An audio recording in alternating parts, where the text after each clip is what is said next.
जो जर्नल आपका पेपर होता है पीपीएससी का, और उसी में से आपसे पूछे जाते हैं। कोई लिमिटेशन नहीं है, कोई परफेक्शन नहीं है इसमें, कोई भी इंसान इसमें परफेक्ट नहीं हो सकता। मैट्रिक एफएससी के रिजल्ट आपने देख लिए, बहुत से स्टूडेंट आपको नजर आए होंगे, बहुत सी एकेडमीज ने क्लेम किया कि 1100/1100 है। ऐसे ही था, या इवन 9th और 11th के रिजल्ट आए तो उसमें भी आपको 100% मार्क्स देखने को मिले हैं। क्या आप में से कोई ऐसा है जिसने सुना हो कि 100/100 नंबर लिए हो पीपीएससी या एफईएससी में? कभी सुना है कि बहुत बड़े बड़े इसमें नाम है और नो डाउट बहुत कॉम्पिटेंट है वो? तो क्या 100/100 आपने कॉम्पिटेटिव एग्जाम में सुना है? या अगर आप पीएमएस सीएसएस की बात करें तो तब भी आपको एक 60 to 70% की रेशो मिलती है। इसकी वजह यही है कि इसकी जो वर्सटैलिटी है वो बहुत ज़्यादा है इन एग्जाम की, और जो सबसे एसेंशियल इंग्रेडिएंट है इसका, दैट इज कंसिस्टेंसी। आप जितने आपने पढ़ना है इसका ना सेंसी कह रही मैं करा दूंगी आप और मैं ये तो ऐसे लगा रही मैं बंद करने लगा हूं, मैं तो अपने कंप्यूटर का कर रहा था। ठीक हो गया इसमें। चलें, माइक मैंने आपके म्यूट कर दी है, तो इसको हम स्टार्ट करते हैं। आज हमने ईडीएस के हवाले से बात करनी है। सबसे पहले मैं सिंपली अपना इंट्रोडक्शन करवा देता हूँ। यूसुफ जलाल नाम है और मैं सर्व कर रहा हूँ स्पेशल एजुकेशन डिपार्टमेंट में 2015 से। I am allocated through Punjab public service commission. इससे पहले मैंने नादरा में सर्व किया, स्कूल एजुकेशन डिपार्टमेंट में सर्व किया, वापटा में भी जॉब हुई, असिस्टेंट एजुकेशन की ऑफिसर हुई, लेकिन वहाँ पे ज्वाइन नहीं किया। इसके अलावा 2020 क्वालिफाई किया, बट अनफॉर्चुनेटली इसमें मेरी एलोकेशन नहीं हुई। मेरे 700 के करीब रिटर्न में मार्क्स थे और 110 जो है वो मेरे इंटरव्यू के मार्क थे।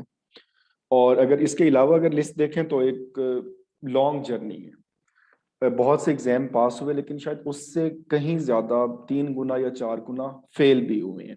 ठीक है, तो फेलियर एक्सेप्टेंस ये भी साथ होता है, कंसिस्टेंसी भी आपकी साथ होती है, और इस वक्त भी पढ़ रहे हैं, पढ़ा रहे हैं, सब कुछ हो रहा है। और लास्ट 4 ईयर से 2017 से मैं 1 पेपर पढ़ा रहा हूँ फिजिकल क्लासेस में, और 2020 से मेनली ई लर्निंग पे कर रहे हैं काम। तो इसमें जो सबसे एक जो चीज़ है जो मैं कहूँगा कि स्ट्रेंथ वाली बात होती है, दैट इज कंसिस्टेंसी। चलें अब लेक्चर की तरफ आते हैं आगे। जैसे ही आप तैयारी करना स्टार्ट करते हैं तो आपका पहला क्वेश्चन होता है जो है वो हम बुक कौन सी लें? एक हमें बुक बता दें, ये कवर कर देगी क्या? फलां बुक इनफ होगी? कोई नोट्स इसमें दे दें, नोट्स हो जाएं तो बस वहां से हम तैयारी कर लें। तो इस पे मैं सिर्फ एक ही बात कहता हूँ कि कुछ भी इनफ नहीं है जब तक आप अपना एम अचीव नहीं कर लेते। वॉइस में इशू आ रहा है?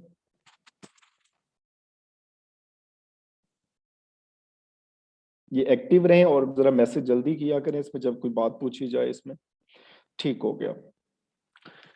तो सबसे पहले तो कोई इसमें एक ऐसी बुक नहीं है कि जब आप एक बुक ले लें और आपकी सारी चीज़ें क्लियर हो जाएं। तो आपको कंसिस्टेंट रहना पड़ता है, आपको नई से नई चीज़ें देखनी पड़ती हैं, आपकी डिफरेंट डोमेन्स आपको करनी पड़ती हैं। जैसा कि आज मैंने स्टार्ट में ही बात की कि हम मेनली बात करेंगे सिर्फ ईटीएस के हवाले से, और यही हमारा टॉपिक होगा, और उसमें हम एक टॉपिक भी पढ़ेंगे और कोशिश करेंगे कि उसको हम कवर अप कर लें। सबसे पहले हम बात करते हैं पीपीएससी के ऑफिशियल सिलेबस की। ये सिर्फ एक सब्जेक्ट का मैंने लिया है, इंटरनेट पे आपको कंप्लीट अवेलेबल होंगे, या आप मैम से कहिएगा तो वो आपको सेंड कर देंगी। इस वक्त वो वेबसाइट पे अवेलेबल नहीं है, रिमूव कर दिया गया है किसी वजह से, बट इससे पहले अवेलेबल था। तो ये टेक्स्ट उसी सिलेबस का है। अब यहाँ पे जरा इसको पहले, सबसे पहले इसको गौर से पढ़ें आप कि the candidates are expected to have basic knowledge of biology, एक बात, फिजिक्स एंड केमिस्ट्री, 3 बातें हो गई। Scientific terms, inventions, discoveries, human body, celestial bodies and environmental issues, problem, ये चीजें हो गई। अब उसके बाद इसी को वो कंटिन्यू करते हैं। In general the candidates could be tested कि उनको टेस्ट किया जा सकता है on knowledge of everyday observation ये and experience of things phenomena in the context of their scientific explanation. अब फॉर एग्जांपल बारहा पीपीएससी सवाल पूछता रहा जो क्लाउडी नाइट्स होती हैं वो वार्म क्यों होती हैं, तो ये बेसिकली साइंटिफिक एक्सप्लेनेशन एक फिनोमेना की जो रियल लाइफ में हो रहा है। तो इसमें जो ये चीजें होंगी ये सिलेबस आपको मिल जाएगा, तो आप इसको अगेन एक एक चीज इसकी अंडरलाइन करें और उसके बारे में उसको देखें। ये क्लियर है यहां तक?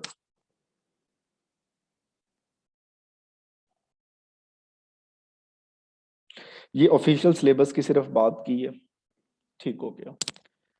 नेक्स्ट हम बात करते हैं कि जब हम इसको हम पढ़ना शुरू करते हैं तो हमने क्या करना है। अब यहां पर आपको पूरी की पूरी डाइसेक्शन नजर आ रही है। उसी सिलेबस को हमने एक इनलार्ज कर दिया है, उसके हेड्स को डिवाइड कर दिया है और उसको अब हम देखते हैं कि उसी सिलेबस से हमने टॉपिक्स कौन से निकालने। अब सबसे पहली बात ब्रांचेस ऑफ फिजिक्स, ये आपको यहाँ पे कहीं नजर नहीं आ रहा बट एग्जाम का एक एसेंशियल पार्ट है। साइटोलॉजी किससे है, बायोलॉजी किससे है, मुख्तलिफ डिफरेंट साइंसेज हैं उसकी ब्रांचेस, ये आपके फिक्स हैं, ये मॉडिफाई नहीं होती। जो बन चुकी हैं, जो जिससे रिलेटेड है उसी के साथ ही चलती हैं और कंटिन्यू रहती हैं। और इसमें यही है कि आप इसमें रूट वर्ड अगर याद करते हैं या इन ब्रांचेस को देखते हैं तो आप इनको कर सकते हैं। और साथ आप कोशिश करें कि आप विजुअल जो आपका नॉलेज है उसको ऐड करें। जब विजुअल लर्निंग हम करते हैं तो उसमें हम मैक्सिमम चीज़ों को रिटेन रखते हैं। आगे हम इस पर भी बात करेंगे। फिजिक्स की बात करें तो फिजिक्स में इंतहाई बेसिक चीज़ें, फिजिक्स की डेफिनेशन है, यूनिट्स जैसे लास्ट में मैंने आइडेंटिफाई किया है, तो बेसिकली ये फिजिक्स का ही पार्ट है जिन्होंने फिजिक्स पढ़ा है। स्पीड, वेलोसिटी, डिस्प्लेसमेंट, टॉर्क, इन्हीं की डेफिनेशन आ जाती है। या बेसिक लॉज जैसे न्यूटन का लॉ है, ग्रेविटी का है, प्रोजेक्टाइल मोशन है। तो इस तरह की चीजें आपसे वो एक्सपेक्ट करता है कि आपको आनी चाहिए। फिर बात करते हैं केमिस्ट्री की। अब केमिस्ट्री में मेनली हम केमिकल्स की बात करते हैं, तो बिल्कुल इन डेप्थ ये नहीं जाता, बिल्कुल शैलो नॉलेज चाहिए आप। सोडियम क्लोराइड का फार्मूला क्या है, कास्टिक सोडा है, इसमें वॉशिंग मशीन के हवाले से और इसमें जो न्यूट्रिएंट्स जितने भी आ रहे हैं तो उनके हवाले से बात की जाती है। जो इसमें डिटर्जेंट वगैरह है वो क्यों है, सरफेस टेंशन है, या सल्फ्यूरिक एसिड का कभी फार्मूला पूछ लिया, मीथेन का पूछ लिया। तो एज सच कोई इसमें कंफ्यूज होने वाली बात नहीं होती कि कोई बहुत ज्यादा कोई इन डेप्थ हमने केमिस्ट्री पढ़नी है, तो हमने शैलो नॉलेज लेना होता है। But biology is one of the most important. इन तीनों में जो उन्होंने मेंशन किया है, अगर इसमें किसी की बहुत ज्यादा इंपॉर्टेंस है दैट इज बायोलॉजी। और biology is science of living things, इस पे हम बात करते हैं और इन डिटेल इस पे जाता है। फिजिकल साइंसेस की बात करते हैं, इसमें एस्ट्रोलॉजी आप कह लें, ये चीजें आ जाती हैं बेसिक। और इन्वायरमेंटल साइंसेस, तो इसमें हैजार्ड्स हैं, सुनामी, फ्लड्स, इनके बारे में, और ये आपका जीके में भी मौजूद है और यहाँ पर भी मौजूद है। साइंटिफिक टर्म्स, बहुत सी टर्म्स हैं जो साइंटिफिकली हम यूज कर रहे होते हैं, तो उसके हवाले से आपसे वो क्वेश्चन पूछता है। Inventions, again a static topic, जो इन्वेंशंस हो चुकी हैं जैसे पेंसिलिन है, इसके हवाले से वैक्सीन किसने बनाई, पोलियो की वैक्सीन किसने बनाई, तो इस तरह की जितनी भी इन्वेंशंस हैं। और टेलीफोन, तो ये अगेन आपका स्टैटिक जीके आप इसको कह सकते हैं। टेलीफोन है, तो इस तरह की जितनी भी चीजें साइंटिफिकली इसमें इन्वेंशंस हैं तो वो इसके अंदर आ जाती हैं। फिर बात करते हैं डिस्कवरीज की। ये एक कह लें कि आप मोस्ट इंपॉर्टेंट है, वन टू ऑल टॉपिक ही इंपॉर्टेंट है। हर टॉपिक से कोई ना कोई सवाल आ रहा होता है आपका। डिस्कवरीज के हवाले से बात की जाती है, साइंटिफिक एक्सप्लेनेशन। अब ये दोनों एक दूसरे से रिलेटेड है, साइंटिफिक टर्म और साइंटिफिक एक्सप्लेनेशन आप इसमें देखते हैं। क्लासिफिकेशन ऑफ एनिमल्स, तो ये आई थिंक फर्स्ट लेक्चर में आपने पढ़ा भी था, कार्निवर्स, हॉर्बीवर्स और इस तरह की। और इसमें interestingly this topic is included in 5th class. अगर 5वीं क्लास की आप साइंस देखते हैं तो वहां पे आपको ये टॉपिक मिलता है और आप इसको वहां से कर सकते हैं। Food sciences again one of the important topic, इसमें बैलेंस डाइट, और आज हम इसी में से ही एक टॉपिक जो है वो करने लगे हैं। थ्योरीज और लॉज, ग्रेविटी, फोर्स, इनके लॉज के बारे में बात की जाती है। Celestial bodies mainly solar system और इससे जो चीजें रिलेटेड हैं। नोटेबल मुस्लिम साइंटिस्ट हैं अबू अली सीना, राजी, जो इनके वर्क हैं, जाबिर बिन हयान जैसे फादर ऑफ केमिस्ट्री है। Abbreviation again static, CNG, LNG, इस तरह की चीजें हैं। यूनिट्स और finally measuring tools. I think voice का इशू आ रहा है मेरी तरफ से, इसमें आई थिंक ऐसा नहीं है, बिल्कुल ठीक चल रहा है। इसमें कंफर्म कीजिएगा वॉइस का।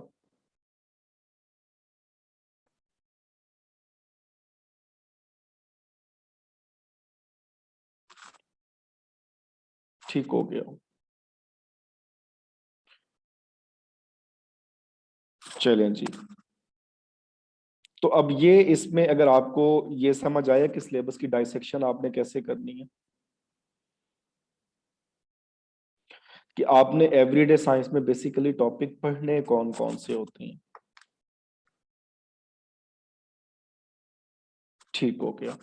तो जब तक हमें ये पता नहीं होता कि हमने जाना किस डायरेक्शन में है, तो हमारा जाना भी शायद यूजलेस ही होता है। तो ये हमने एवरीडे साइंस का जो सिलेबस पीपीएससी ने दिया, उन्होंने एक पैराग्राफ की फॉर्म में दिया, और हमने इसको जो है डिवीजन करके, इसकी सारी डिवाइड करके चीजें हमने एक पूरी एक इन लिस्ट कर लिया। अब हमें पता है कि हमने कौन कौन से टॉपिक करने हैं। अगर किसी इम्तिहान में 10 सवाल आ रहे हैं, तो एक डेफिनेटली ब्रांचेस से होगा। बायोलॉजी से आप 2 या 3 क्वेश्चन आप एक्सपेक्ट करें। ह्यूमन फिजियोलॉजी से आप मेनली डिजीजेस के हवाले से बहुत उसमें वो क्वेश्चन पूछे जाते हैं। फिजिकल साइंसेज, सेलेस्टियल बॉडीज, ये आपके मोस्ट इंपॉर्टेंट है। थ्योरीज ऑफ लॉज, यूनिट्स, और जो आपके डिस्कवरीज और इन्वेंशन। एब्रीवेशन, जिन्होंने पेपर दिए उनको अंदाजा होगा और उनको ये नजर आ रहा होगा कि इसमें से बिल्कुल सवाल वो टच कर रहा होता है, और ये हमारे पास मेजर टॉपिक्स हैं। माइनर आप जितने मर्जी करते जाएं, कुछ भी इनफ नहीं है जब तक आप अपना एम अचीव नहीं कर लेते। तो जिस दिन आप एम अचीव कर लेंगे, तो चाहे आपने 2 पेज ही पढ़े थे तो वो इनफ थे, और अगर आपने 10 बुक्स भी पढ़ी हैं और आप अभी तक भी स्ट्रगलर हैं, तो डेफिनेटली वो आपके लिए भी इनफ नहीं है। अब हम बात करते हैं साइकोलॉजी की। अब साइकोलॉजी को इंक्लूड करने का मकसद ये था कि अब बाज़ औक़ात हम चीज़ें कर रहे होते हैं, लुक बिजी डू नथिंग, मसरूफ बहुत रहना है और आउटपुट ज़ीरो।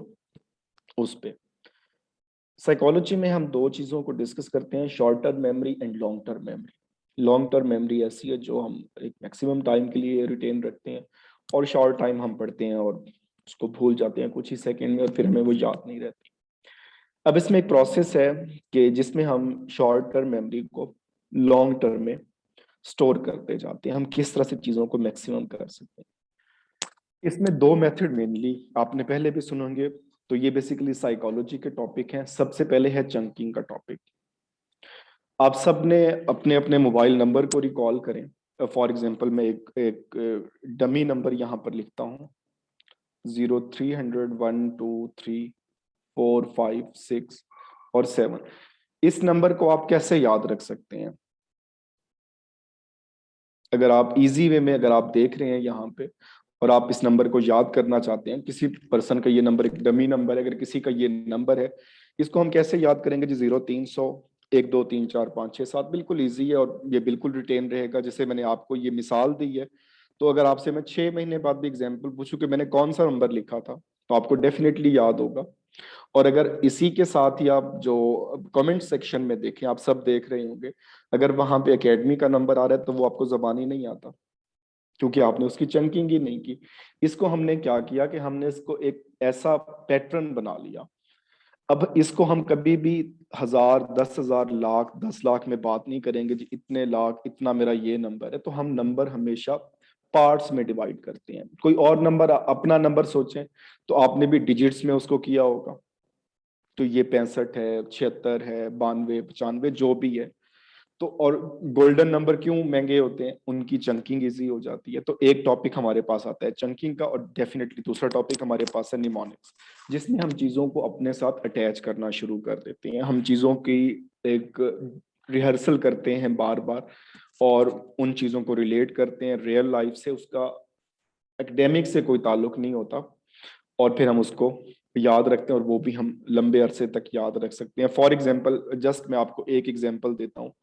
मुझे यहाँ पे बताएं कि जो ओलंपिक्स होती है तो उसमें 3 मेडल होते हैं, एक गोल्ड का होता है, एक सिल्वर का होता है, और तीसरा कौन सा होता है? ठीक हो गया। अब ब्रॉन्ज किसको मिलता है?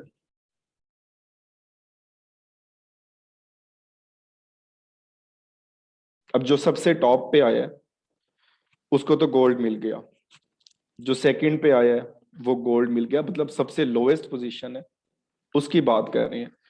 अब ये निकल है, कॉपर है, टिन है, आप बताएं जरा इसमें से ये किसका कॉम्बिनेशन होता है ब्रॉन्ज? जो आपके माइंड में आता है, अगर आपने पढ़ा हुआ है तो आपके माइंड में आता है कि ये किस चीज से बना होता है ब्रॉन्ज? गोल्ड तो गोल्ड है, सिल्वर भी सिल्वर है, कॉपर और दो चीजों से मिलकर बनता है।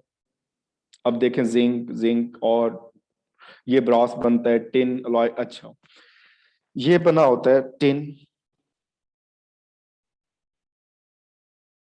Plus copper.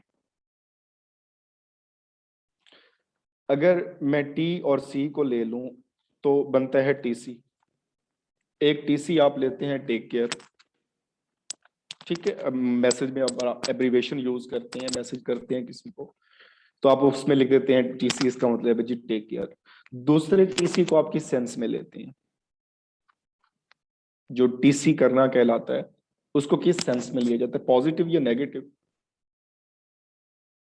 चापलूसी करना। तो ये मैसेज पे जरा अपनी उंगलियों को जरा फास्ट रखें और इसमें जल्दी रिप्लाई किया करें। नेगेटिव रखा जाता है, मतलब अगर आप किसी की टीसी करना स्टार्ट कर दें तो आपको थर्ड पोजीशन ही मिल सकती है, आप कभी टॉप पर नहीं हो सकते। मींस आपको ब्रॉन्ज का मेडल मिलेगा। अब टीसी एक हमारे पास नेगेटिव वर्ड है, एक रियल लाइफ का वर्ड है, हमारी प्रैक्टिकल लाइफ का है, उसका साइंस से कोई लेना देना नहीं है। बट हमने क्या किया, उसको निमोनिक्स बना लिया कि अगर कोई किसी की टीसी करता है तो उसको ब्रॉन्ज का मेडल मिलेगा और वो थर्ड आएगा। तो अब आपको क्या लगता है कि ये लंबे अरसे तक आपके माइंड में रहेगा या भूल जाएगा? कि अगर आपने देखा है सवाल आया इम्तिहान में कि ब्रॉन्ज इज मिक्सचर ऑफ, या इसमें कॉम्बिनेशन है, तो आप सिंपल साइड पे लिखें टीसी। तो जहां पे भी टिन और कॉपर का ऑप्शन है तो आप उसको टिक करेंगे। तो ये हमारे पास होती है निमोनिक्स की टेक्निक। चंकिंग में हम चीजों को डिवाइड कर लेते हैं, चीज ओरिजिनल ही रहती है, जैसे नंबर की मैंने आपको एग्जांपल दी, उसमें चीज वही रही, लेकिन उसमें हमने डिवीजन कर ली छोटे छोटे पार्ट में। और जो दूसरी चीज है कि जिसमें हम निमोनिक्स की बात करते हैं इसके, तो उसमें हम चीजों को रियल लाइफ में रिलेट करते हैं। ठीक हो गया, इससे नेक्स्ट हम चलते हैं। एक होता है रिकॉल वर्सेस रिकॉग्निशन। ये अगेन साइकोलॉजी की बात है, तो क्योंकि आपकी ओरिएंटेशन है तो इसलिए ये थोड़ा सा आपको इररेलेवेंट लग रहा होगा। तो इसमें ये मुबीन साहब को मैसेज करेंगे ये रीजॉइन कर लें। अब एक रिकॉल होता है, एक होता है रिकॉग्निशन। हम बचपन से एग्जाम देते आए हैं, एक सवाल आता था फिल इन द ब्लैंक्स, और अब हमारे पास पीपीएससी में आ रहे हैं एमसीक्यूज। एमसीक्यूज में एक हमें स्टिम दिया जाता है और 4 हमारे पास होते हैं डिस्ट्रैक्टर, जो हमें डिस्ट्रैक्ट करते हैं। और फोर्थ वन ऑप्शन, जैसे आपको पता है कि अब जो है वो नन ऑफ दीज का हो गया, तो ये भी बहुत बड़ा प्रॉब्लम है। पीपीएससी के एग्जाम में या एफपीएससी में वन पेपर में हमने रिकॉग्नाइज करना होता है, हमने चीजों को आइडेंटिफाई करना होता है, और वो चीजें हमें सामने गिवन होती हैं। जो भी आंसर है या नहीं है तो वो सामने है आपके। और रिकॉल डेफिनेटली एक टफ है, इसलिए इसको एग्जाम में नहीं लिया जाता फिल इन द ब्लैंक्स। तो यहाँ पर हमारा एग्जाम है रिकॉग्निशन का, हमने रिकॉग्नाइज करना है। इसके लिए ही हम यही टेक्निक करते हैं। इस यही वजह है कि हम ज्यादा निमोनिक्स की टेक्निक को तरजीह देते हैं, और उसकी वजह यह है कि जो भी उसमें जवाब होगा वो हमारे सामने होगा, और अगर हमने उसको रिकॉग्नाइज कर लिया तो हमारा 1 नंबर है। नहीं रिकॉग्नाइज किया, गलत किया, तो हमारा 1 तो वैसे ही गया, 0.25 की नेगेटिव मार्किंग भी गई। ठीक हो गया, यहां तक क्लियर है?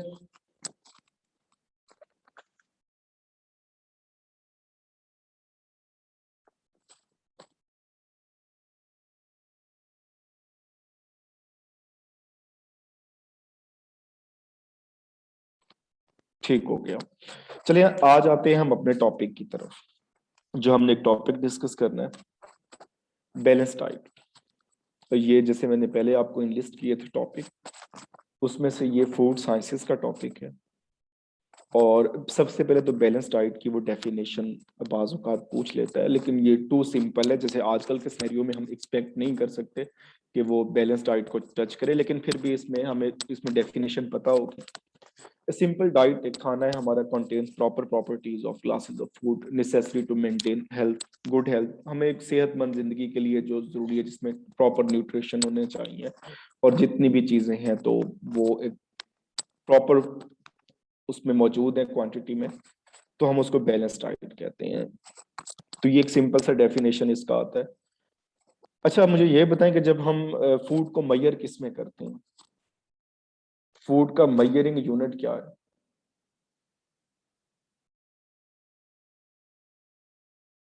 कैलोरी।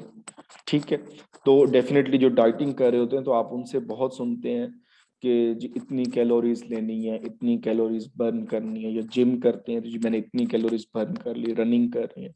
तो हम बेसिकली फूड एनर्जी को कैलोरीज में जो है वो मेजर कर रहे होते हैं। तो अब यहाँ पर भी देखें तो यहाँ पे आपको एक पेंगुइन नजर आएगा कि जो मेजर कर रहा है। खैर पेंगुइन, चलें इसमें ये तो आपके जब इन डिटेल इसमें आपके टॉपिक होंगे तो वहां पे आपको पढ़ाया जाएगा कि इसमें 1 ग्राम प्रोटीन में कितनी होती है और ये सारी चीजें किस तरह से होती हैं। ये भी आपके एग्जाम के लिए इंपॉर्टेंट है। But today topic is vitamin. अब हम बैलेंस डाइट को अगर डाइसेक्ट करें अगेन, तो देखें डिवीजन, जैसे मैंने पहले आपको सिलेबस बताया और फिर उसकी डिवीजन बता दी कि उसके अंदर ये चीजें इंक्लूड है। इसी तरह से बैलेंस डाइट के पहले हमने डिफाइन किया और फिर हमने इसकी डिवीजन कर दी कि इसमें जो कार्बोहाइड्रेट्स हैं, उसमें प्रोटीन्स हैं, और फिर उसमें फैट्स हैं, मिनरल्स हैं, विटामिन्स हैं, और डाइटरी फाइबर सब कुछ है, और इसमें फिर वाटर। अच्छा, वाटर कितनी एनर्जी देता है हमें, और वाटर में कितनी कैलोरीज मौजूद होती हैं?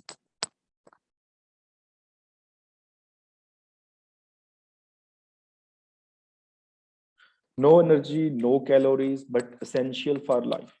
इसके बगैर हम लाइफ नहीं गुजार सकते। एग्जैक्टली ये क्वेश्चन भी पीपीएससी में आ चुका है कि इसकी कैलोरीज कितनी होती हैं। तो इन चीजों को हमने 1 बाय 1 लेके चलना होता है।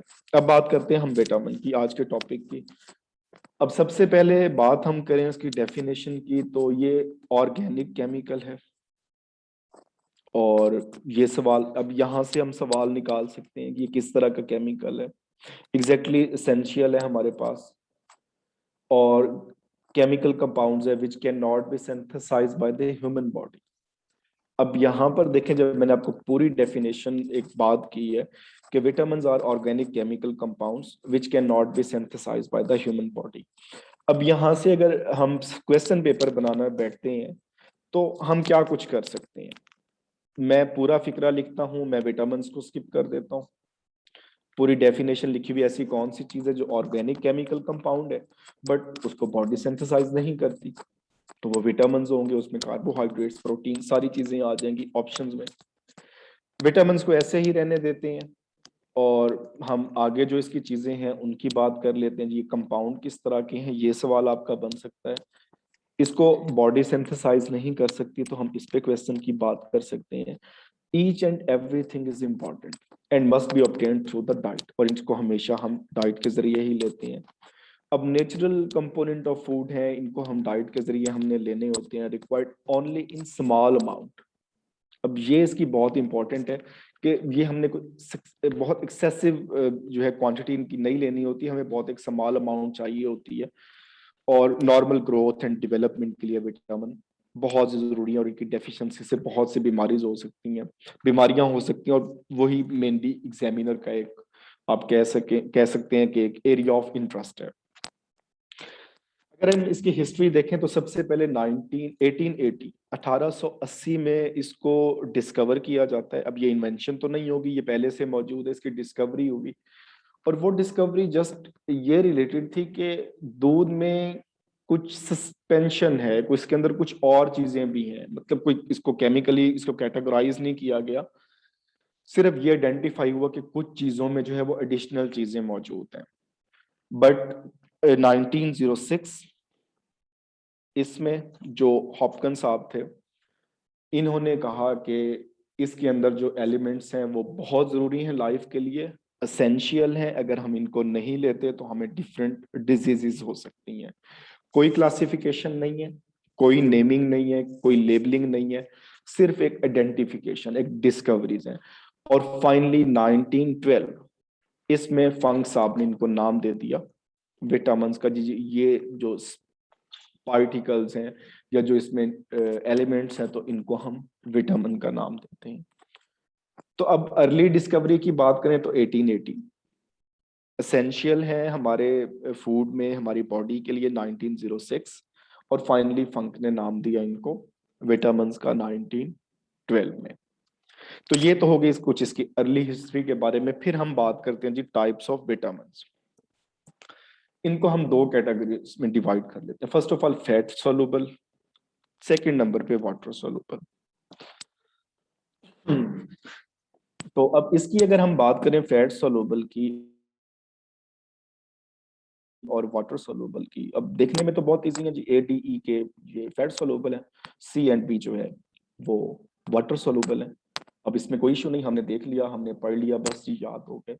लेकिन जैसे ही आप करने बैठेंगे तो फिर मिक्सअप हो जाएंगे कि अब वाटर सोलुबल कौन से थे और फैट सोलुबल कौन से थे। अब जो शुरू में मैंने आपको टेक्निक बताई उसी को जरा आइडेंटिफाई करते हैं, और उसी के साथ एक और टेक्निक भी मैं आपको बताता हूँ। अच्छा, आप इस लाइन को जो पढ़ें, ये आपके हैं vitamin A B C D E और के। ठीक हो गया। एडी, बीसी और ए एच, ये आपकी तीनों टर्म्स हैं। जब आप हिस्ट्री पढ़ते हैं, जब आप इस्लामिक स्टडीज पढ़ रहे हैं, जब आप पाकिस्तान अफेयर पढ़ रहे हैं, तो डेफिनेटली आप इनको देख रहे हैं, आप इनको पढ़ रहे हैं। एडी से क्या मुराद होता है, ये कौन सी डेट्स होती हैं, और बीसी कौन सी डेट होती हैं। अगर आप प्लेटो के बारे में पढ़ते हैं तो उसमें आपको लिखा हुआ मिलता है जी 427 बीसी में ये पैदा हुआ और 347 में बीसी में इसकी डेथ हो गई। अरिस्टोटल को देख लें, और ये सारी चीजें। अब जो एडी है that is anatomy, year of Lord, जिसमें हजरत ईसा पैदा हुए, बीसी बिफोर क्राइस्ट, हजरत ईसा अलैहिस्सलाम से पहले। और जो ए एच है एनो हिजरा, हिजरत के बाद। ठीक हो गया। अब क्या आपको बिफोर क्रिस्ट और बीसी ये याद रहता है, या ये भी भूलने वाली चीज है? या आप हजरत ईसा से पहले से कनेक्ट कर लें, इसको प्लेटो से कनेक्ट कर लें, तो क्या आपको ये याद रहेगा कि जो हजरत ईसा से पहले का इरा है वो बीसी कहलाता है? ये इसमें कोई डिफिकल्टी है याद रखने में? नहीं डिफिकल्टी। तो आप इसी चीज को उठा के आप विटामिन पे डाल दें। अब देखें, जो हजरत ईसा से पहले थे वो सिर्फ वाटर सोलुबल थे। यहाँ सी और बी, यही हम बात कर रहे हैं बीसी की, बिफोर क्रिस्ट। तो ये आपके वाटर सोलुबल हो गए। बाकी जितने भी बचते हैं, अलीफ बे जीन दाल, जो भी बच रहे हैं आपके ए D E K, that all are fat soluble. तो क्या ये अब आपको रिटेन रहेंगे, या इसमें कोई कंफ्यूजन है? क्या मिक्सअप होंगे कि फैट सोलुबल कौन से हैं और वाटर सोलुबल कौन से हैं? कि जो हजरत ईसा से पहले के हैं, जो बिफोर, जो जमाने वाटर सोलुबल हैं, वो पानी में हल होते थे। आजकल जदीद दौर आ गया तो वो फैट सोलुबल होते हैं। जो भी हैं, बस आप बीसी याद रखें, बाकी छोड़ दें। ठीक है, बाकी जितने भी हैं वो फैट सोलुबल हैं आपके। अब वो आपसे एग्जाम में एक पूछे, एग्जाम में आपसे दो पूछे, तीन पूछे, जो पूछे आप इजीली क्लियर कर सकते हैं। Got it? ठीक हो गया। अब हम बात करते हैं पहले फैट सोल्यूबल की, ठीक है। अच्छा, इसमें मुझे जरा कन्वे कीजिएगा क्लास की टाइम कब तक है? इट्स 8:38।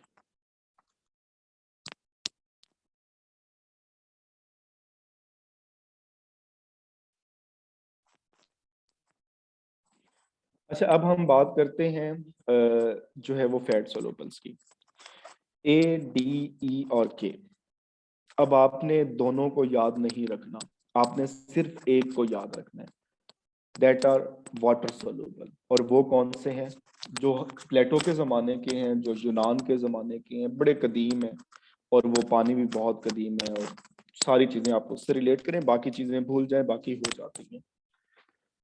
अब इसकी हम बात करते हैं तो हमारे पास जो है वो 4 फैट सोल्यूबल विटामिन हैं, ए, डी, ई एंड के। और इसमें वही एक्सप्लेन किया हुआ है कि vitamins are organic substances in food that are needed in very small amount. तो वही चीज़ें जो फैट में इसमें सॉल्व होते हैं, तो हमारे पास ये वाले चीज़ें हैं। और ये सारी इसकी एक सिंपल एक आपको एक्सप्लेनेशन दी हुई है इंट्रोडक्शन की। अब नेक्स्ट हम इस पे जब हम बात करते हैं इनकी डिटेल पे, तो आई थिंक जिस तरह से क्लास की टाइमिंग है और इसमें क्लास है, तो मैं आपको जस्ट इनकी समरी करवा देता हूँ। आज तो बाकी चीज़ें आप पूरी क्लास में डिटेल में पढ़ेंगे, तो वो सारी चीज़ें इसमें, क्योंकि अगेन सारे टॉपिक आपके होंगे इंशाल्लाह, तो जो भी इसमें आपको कन्वे कर दिया जाएगा इसमें स्केड्यूल के हवाले से, तो ये चीज़ें सारी हम उसमें ही कवर कर देंगे। तो जितने भी विटामिन हैं, तो मैं एक समरी आपको करवा देता हूँ, और वो भी निमोनिक्स के साथ, क्योंकि अगर हम इसको डिस्कस करने बैठेंगे तो ये जो रीडिंग होती है सिंपल, जो है वो हर काम टीचर का नहीं हो। आपका पेपर आपने देना है, आपका पेपर मैंने नहीं देना, आपका पेपर किसी और टीचर ने नहीं देना। आपने ही तो पढ़ना है, आपने ही चीज़ों को करना है। और जितने अच्छे से करेंगे तो आपने ही, जाहिर सी बात है, अचीव लाइफ में सिर्फ दो दो ही जो है वो आपको मिलेंगे, कि जो आपकी कामयाबियों से नहीं जलते। एक आपके पेरेंट्स हैं, और सेकंड वन आपके टीचर होते हैं। तो खैर, इसमें एक ये काफ़ी डिटेल और कॉम्प्रिहेंसिव इसमें ये टॉपिक था, बट एज सच टाइम जैसे है, तो इसमें आपको समरी करवा देता हूँ, और उसमें भी आपको निमोनिक्स के साथ करवा देता हूँ, ताकि आपको रिटेन रहें और आप मैक्सिमम टाइम तक उसको याद रख सकें। तो बहुत सारी चीज़ें, जैसे अब यहाँ पर जब इसमें पढ़ाते हुए जब आप विजुअल चीज़ें देखते हैं, तो आपको चीज़ें बहुत ज़्यादा क्लियर होती हैं। और ये चीज़ें होती हैं जैसे, अच्छा चलें आपसे क्वेश्चन पूछता हूँ, ये आपने पढ़ा होगा, विटामिन ए की डेफिशिएंसी से क्या होता है?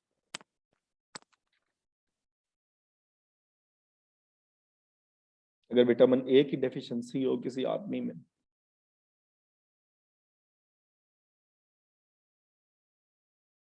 तो उस डेफिशिएंसी से क्या होता है?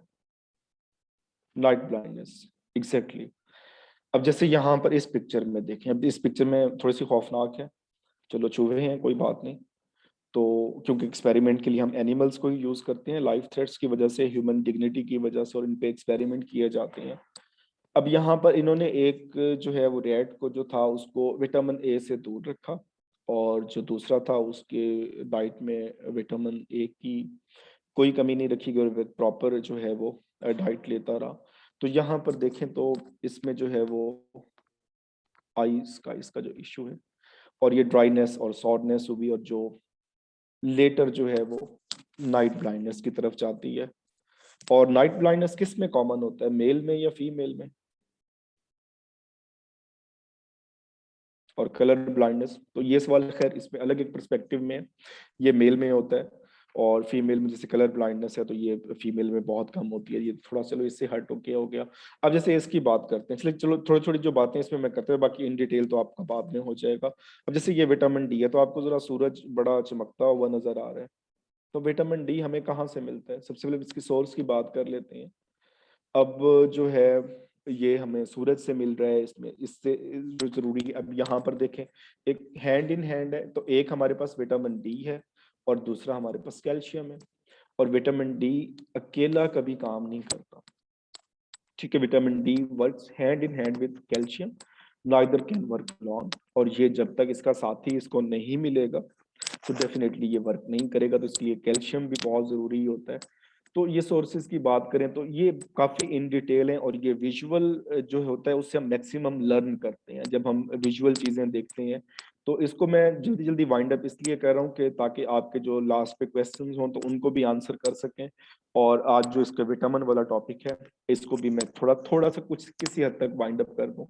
अब विटामिन डी की कमी को देख रहे हैं तो आपको यहाँ पे बंदा नजर आ रहा है और बेचारे की हड्डियां बहुत भुरभुरी हो गई हैं। तो रैकेट्स की डिजीज होती है अगर विटामिन डी की डेफिशिएंसी है तो उस हवाले से। तो ये चीजें जितनी भी होती हैं तो आप कोशिश किया करें कि आप निमोनिक्स को इंक्लूड करें, आप चंकिंग को इंक्लूड करें, और ये सारी चीजें इसके अंदर हैं, ये किस तरह से हो रही हैं और ये कैसे हो रही हैं, एक्सेसिवनेस से क्या होता है और इसकी डेफिशिएंसी से क्या होता है। तो इसमें जैसे विटामिन के है तो डेफिनेटली ये ब्लड से रिलेटेड है, ब्लड क्लॉटिंग, और ये सारे आपको क्लॉट फैक्टर नजर आ रहे हैं, प्लेटलेट, और फिर ब्लड की फॉर्मेशन की तरफ आप चले जाते हैं कि ब्लड के जो है इंग्रेडिएंट कौन कौन से हैं और उसमें क्या फंक्शन हो रहा है इस हवाले से। फिर सोर्सेज की भी हम बात करते हैं। चलिए मैं आपको इसके जो है वो लास्ट की सिर्फ बात करते हैं। आपको मैं एक समरी बता देता हूँ क्योंकि ये पूरा लेक्चर काफी ये लेंथी इसमें लेक्चर है। अब यहाँ पर देखें, ये आपको जो है वो नजर आ रहा है,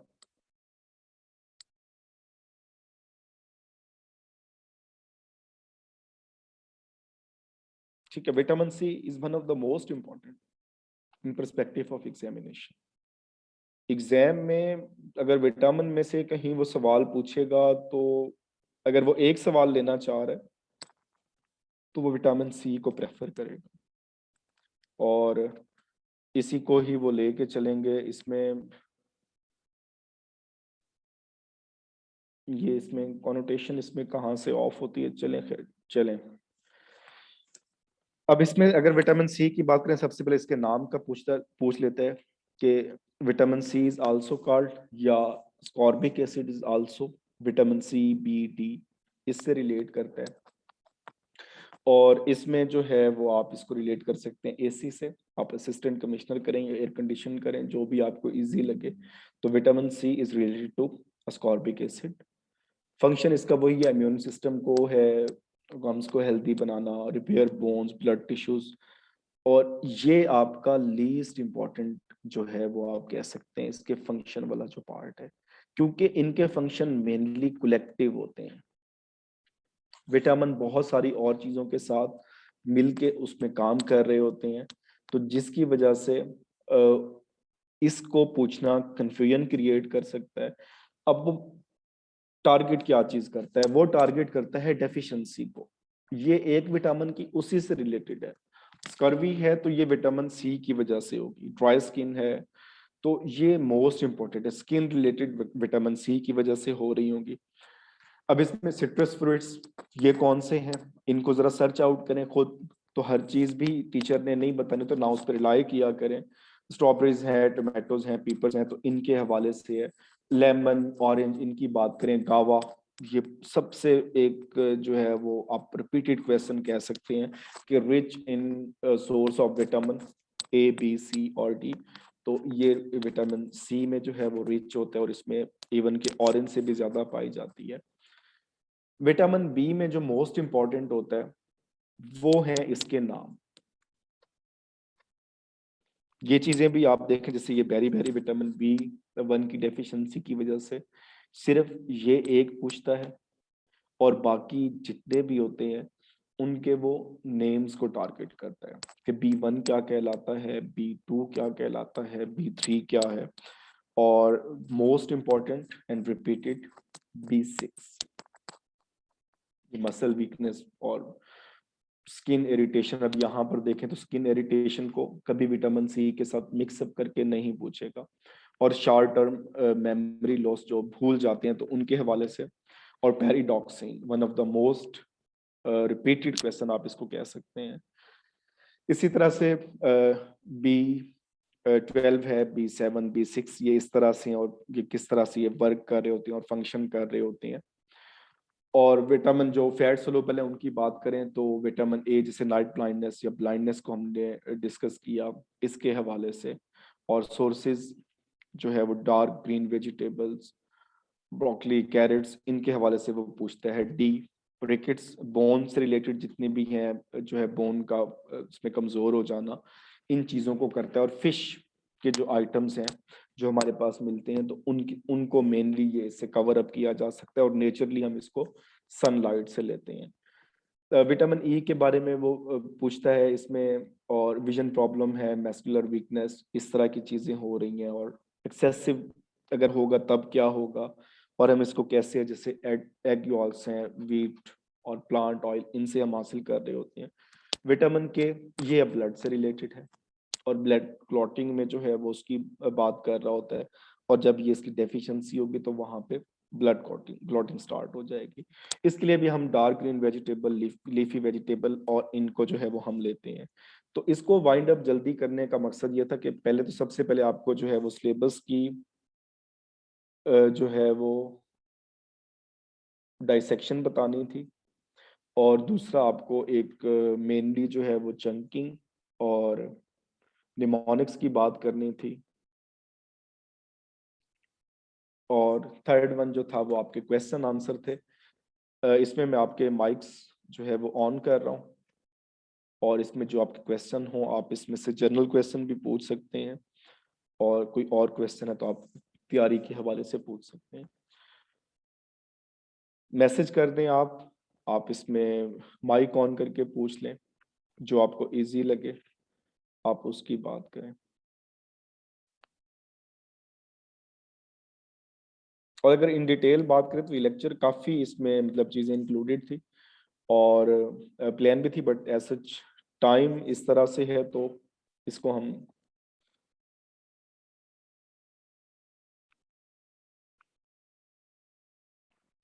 मैम यहाँ पे है, मैम आंसर करें इनको।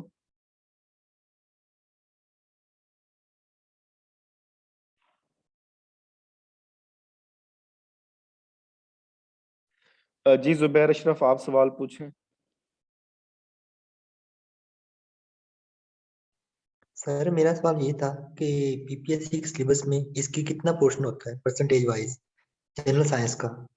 परसेंटेज वाइज अगर देखें तो अगर इसमें से ऑलमोस्ट 10 से 12 क्वेश्चन आए होते हैं। अभी जब इसने चेंज किया है तो तब भी इसकी रेशो यही पे है, और ऑलमोस्ट 10 तो आप इसको लाजमी एक्सपेक्ट करें। अगर 10 की बात करते हैं, चलो मैं सिलेबस पे ही ले जाता हूँ आपको, और यहाँ से आपको मजीद क्लैरिफाई हो जाएगा चीज़ों का। अगर हम सिलेबस की बात करते हैं तो अगर 10 क्वेश्चन इसमें से आते हैं तो 3 आप इसके बायो में से एक्सपेक्ट करें, ठीक हो गया। इसी तरह से जैसे साइंटिफिक टर्म या एक एब्रीवेशन हर एग्जाम में आपका लाजमी आया जाता है, जैसे ईसीजी, ईईजी, ये किससे है, सीटी स्कैन से क्या मुराद है, यूनिट्स, डिस्कवरीज और इन्वेंशंस, ये मोस्ट इंपॉर्टेंट है, या इसको मोस्ट फेवरेट आप कह सकते हैं।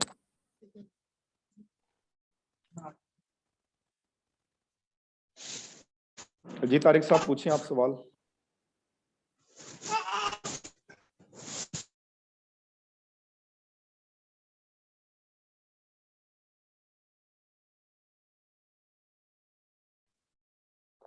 इसमें और कोई क्वेश्चन है आपका तो इसमें बताइए, और अगर आप में से स्पेशली जो दे चुके हैं एग्जाम तो उनको अंदाजा होता है कि पेपर किस तरह से आते हैं और आपने क्या करने होते हैं। तहसीलदार के हवाले से जो है वो जीके में क्या पूछना चाह रहे हैं आप तहसीलदार के जीके से, ये भी एक क्वेश्चन आया था। उसका सिलेबस आई थिंक उन्होंने एडवर्टाइजमेंट पे भी दिया है। मैथ उसमें मेंशन नहीं है और जियोग्राफी मेंशन नहीं है, बाकी 7 सब्जेक्ट आपके मेंशन है। उसमें एवरीडे साइंस भी इंक्लूडेड है, ये पोर्शन भी इंक्लूडेड है, और 30 मार्क्स का उन्होंने कंप्यूटर रखा है, और कंप्यूटर और इंग्लिश की वैल्यू तो बहुत बढ़ गई है। असलान साहब आप कुछ पूछना चाह रहे हैं?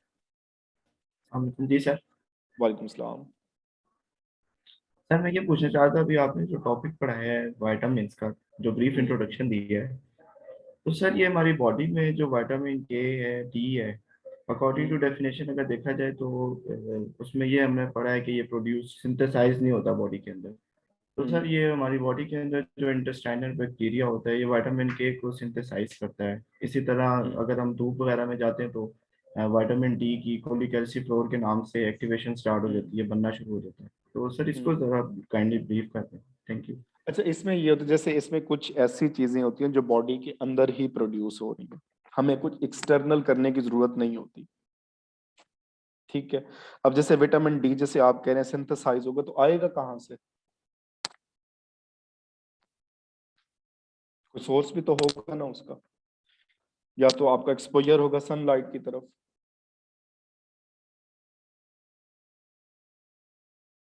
या फिर आप उसमें कोई फिश या इस तरह की कोई चीज ले रहे हैं, तो बाद में प्रोसेस तो बॉडी ने ही करना है। सर लेकिन विटामिन के देखें, बॉडी के अंदर तो इंटेस्टाइन में बैक्टीरिया होता है, वो प्रोड्यूस करता है विटामिन के को, जो फिर जो है वो बाद में ब्लड कोagulation वगैरह में हेल्प आउट होता है। तो सर ये तो सिंथेसाइज हो रहा है ना बॉडी के अंदर। देखिए एक चीज होती है एक्सेप्शनल केसेस, जिसके जब भी जैसे आप इंग्लिश पढ़ते हैं या बायो पढ़ते हैं, कोई भी चीज पढ़ते हैं, तो उसमें कहीं ना कहीं एक्सेप्शन मौजूद होती है। ये एक जनरल डेफिनेशन की बात की है हमने। जैसे फॉर एग्जांपल मैं आपको एग्जांपल दूं इंसुलिन की। इंसुलिन कहाँ प्रोड्यूस होता है? जो बाइल जूस है वो कहाँ पे प्रोड्यूस हो रहा बाइल जूस तो सर लिवर में प्रोड्यूस है? होता है, और ठीक इंसुलिन है, पेनक्रियास से निकलता है। एग्जैक्टली तो क्या हम कह सकते हैं कि हम बाइल जूस को इनहेल कर सकते हैं, या हम बाइल जूस को इनहेल कर रहे हैं? नहीं सर। ठीक है, तो अब वो टोटली उसकी जो प्रोडक्शन है वो बॉडी के अंदर हो रही है। जो आप बात करें डेफिनेटली वो बात उसमें एक्सेप्शनल केस है उसका, ठीक लेकिन है जो सर, ठीक। ओवरऑल एक विटामिन की बात है तो हमें ये डाइट में सप्लीमेंट के तौर पे लेना पड़ता है। ठीक हो गया सर, थैंक यू सर। ठीक। अब जैसे विटामिन, अगर धूप की बात करें, अगर इसी बात को हम आगे बढ़ाएं जैसे आप बात कर रहे हैं, तो उसमें जैसे अगर हम धूप है उसको खा तो नहीं सकते, जाहिर सी बात है सिर्फ एक्सपोजर ही हमने करना है। तो जबकि हमने डेफिनेशन में बात की कि हम इनको इनहेल करते हैं, जिसको हमने फूड में लेना है। तो एक डेफिनेशन हमेशा जेनेरिक की होती है, जर्नल एक चीज होती है, और फिर उसके बाद जो फर्दर उसकी जब हम इन डेप्थ जाते हैं। अच्छा मैं एक और आपको बात बताऊं मजे की, जो पीपीएससी में जितनी चीजें हम पढ़ते हैं, जो हमारे पास एक सवाल आया होता है पीपीएससी में, उस एक सवाल पे पूरी मैंने नहीं पूरी सुना बुक्स हमें अवेलेबल है। क्या कह रहा था। कह रहा है एक्सेप्शनल।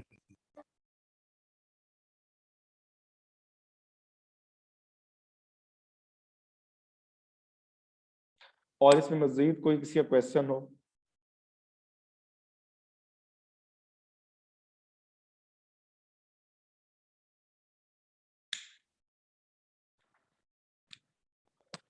मिस मीरा, आप इसमें जो बात करना चाह रही हैं आप करें इसमें। I think it's 8:56।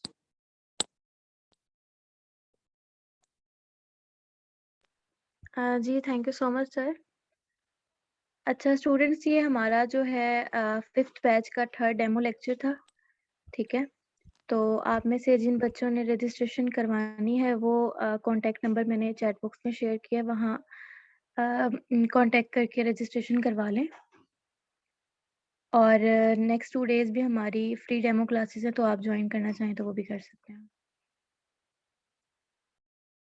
चलिए इसमें जो क्वेश्चन आ रहे हैं इसमें पूछें आप, जो सवाल पूछ रहे हैं ये मैम ने इसमें बता दिया।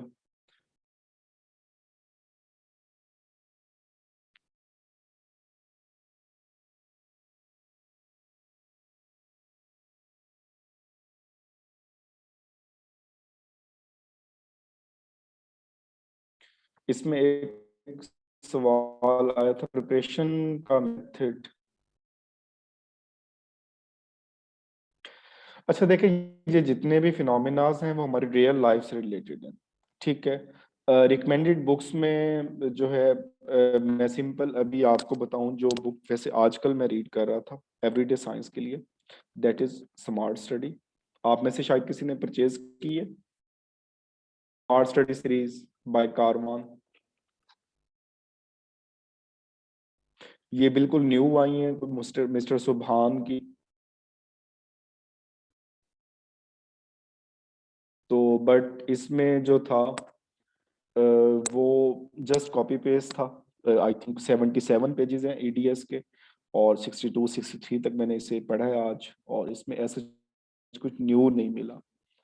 बहुत सारी बुक्स अवेलेबल हैं। जोलॉजी सब्जेक्ट जो होता है जब आप मास्टर करते हैं तो आपको बहुत ज़्यादा अंदाज़ा होता है, बहुत ज्यादा मिस्टेक्स हैं एग्जैक्टली इंजीनियर साहब, बिल्कुल इसमें आपने इसको मैं सेकंड करता हूँ। और हर पेज पे 2-3 मिस्टेक डेफिनेटली मौजूद है और फिर रेपिटेशन बहुत ज्यादा है। तो बुक सिलेक्शन भी बहुत इंपॉर्टेंट होती है आपके लिए। इकरा इम्तियाज शाहिद की एक बुक आई हुई है, वो भी अच्छी है उसमें। और जो चीजें हैं, अगर आप सब्जेक्ट के हवाले से पूछते हैं प्रॉपर के एक प्रॉपर सब्जेक्ट कैसे करना है, तो मेरे ख्याल में आपको मास्टर में जो कंटेंट होता है उसी को ही तैयार करें, अगर आप लेक्चर के हवाले से कर रहे हैं या सब्जेक्ट स्पेशलिस्ट है, इस तरह की चीजें हैं।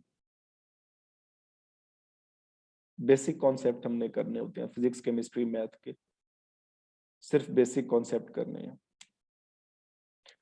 डेफिनेटली। और मिस्टेक्स का पता उसी वक्त चलता है कि जो है जब हमने बहुत कुछ पढ़ा होता है, उसके बाद हमें पता चलता है कि ये गलत है, ये ठीक है। जो न्यू एक है, जो नोवाइस है, तो वो डेफिनेटली जैसे भी लिखा हुआ है उसको याद रखेंगे। सबसे बेस्ट बुक अगर अगर जो मैंने आज तक पढ़ी है और इस बेसिक एवरीडे साइंस के हवाले से है, अब यहाँ से आपको शायद मिलती है या नहीं मिलती क्योंकि मैंने लाइब्रेरी से ली थी, that is Pearson. Pearson GK, और मेरे पास इसका एडिशन है 2005 का। लेकिन इस बुक के दो प्रॉब्लम है। फर्स्ट प्रॉब्लम ये है कि ये बुक जो है वो इंडियन है, अगर यहाँ से आपको कॉपी मिलेगी तो या तो पायरेटेड मिलेगी, नहीं पे हाँ जी पियर्सन जी के। और दूसरा ये है कि इसका टोटली हाफ पोर्शन आपका रेलेवेंट नहीं है, वो टोटली इंडिया की पॉलिटी, इंडिया की इकोनॉमी और उन चीज़ों से रिलेटेड है। तो जस्ट वन पोर्शन रिलेटेड है, और physics chemistry math, physics chemistry bio और ज्योग्राफी और बेसिक जनरल नॉलेज बहुत औसम दिया हुआ है इस बुक में। पेयरसन का जनरल नॉलेज, लेकिन ये काफी कॉस्टली होगी, ऐसा चीज आपको हर शॉप से भी अवेलेबल नहीं होगी, और मे बी यहाँ पे अवेलेबल हो या ना हो, ये भी मुझे श्योरिटी नहीं है इसकी। हाँ, इसमें टॉपिक ही बने हुए हैं। आई थिंक ये पीडीएफ में मेरे पास है नहीं, ना इसे कभी कन्वर्ट की है, बट ओवरऑल ये बुक बहुत अच्छी है और इसके ऊपर तो लिखा हुआ भी बहुत कुछ है मैंने, तो इस वजह से इसको एक यूजलेस हो जाएगा बाकियों के लिए। बट अगर कहीं से मिलती है तो मैं मैम को सेंड कर दूंगा, वो आपको कन्वे कर देंगी इस हवाले से। अगेन मैं यही कहूंगा कि सबसे इंपॉर्टेंट चीज आपकी कंसिस्टेंसी है। आप कांस्टेंट रहें, आप लगे रहें, कभी भी आप स्किप नहीं कर सकते।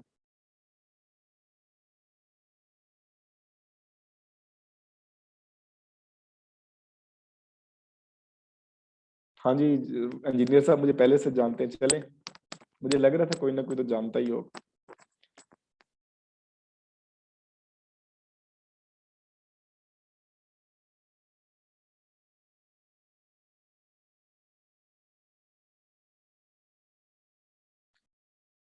वर्ड टाइम्स की एबिलिटी की आई थिंक मियां शफीक साहब की बुक प्रिंट की हुई है, बट वो सीएसएस के जो है उस हवाले से है, तो फिर उसमें जो है आप कर सकते हैं, लेकिन अब उसमें भी एमसीक्यूज ऐड कर दिए गए हैं।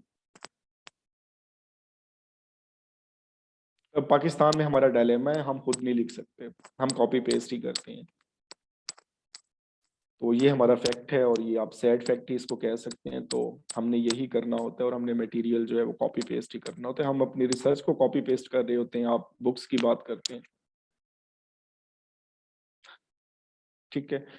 तो इसमें सबसे जो मेन चीज ये है कि आपको जहां से जो मिलती है, जो चीज मिलती है आप उसको पढ़ें अपने। एक और इसमें है एक बहुत अच्छा एक सोर्स है टू द पॉइंट, ये भी आपको 2013 की इजीली अवेलेबल, आप नेट पे सर्च करें to the point everyday science.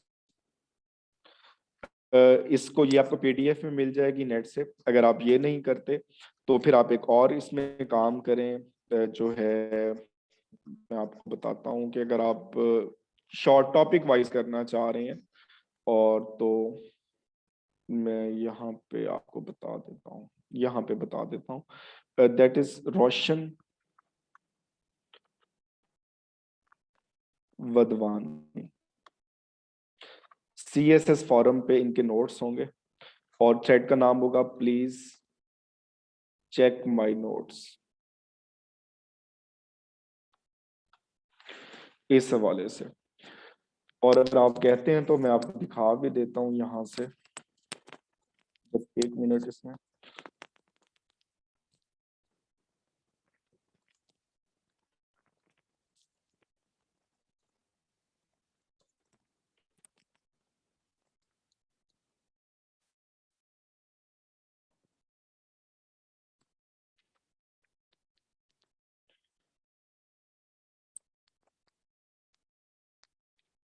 Just कुछ सेकंड आप देखें इसमें।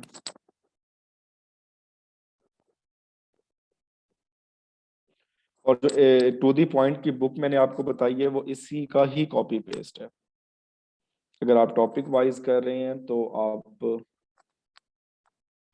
इसको कर लें।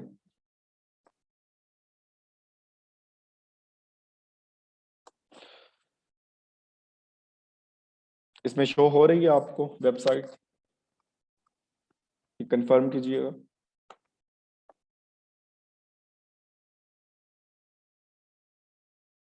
ठीक है, सिंपल इसमें मैंने गूगल किया, प्लीज चेक माय नोट्स रोशन विदवानी और CSS फॉरम ADS, और यहाँ पे मुझे ये थ्रेड मिला है, यहाँ से मैंने इसको किया है।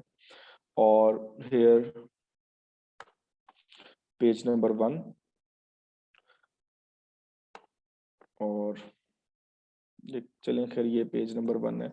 यहाँ पे एब्रीवेशंस हैं और फिर अगेन एब्रीवेशंस और ये सारी चीजें इन्होंने की हुई हैं। और इसी बुक का जो है वो कंपाइल फॉर्म आपके हैं, यूनिट्स जो हम अभी बात कर रहे थे ये गिवन है, यहाँ पे यूनिट्स की बात हो रही है। डिस्कवरीज इन्वेंशंस की हमने बात की, structure of DNA one of the most repeated question, vaccination, rabies, किलोस pastor की, अलेक्जेंडर फ्लेमिंग, पेनिसिलिन 1928, तो ये मेंडल के हवाले से। तो एक एक चीज इंपॉर्टेंट है, उसको आप एक्सप्लोर करें, इसको मजीद इन्होंने फिर आगे इसके सवाल दिए। और फिर फिजिकल क्वांटिटीज उसकी बात की, इंस्ट्रूमेंट फॉर मेजरमेंट इसकी हम बात कर रहे थे।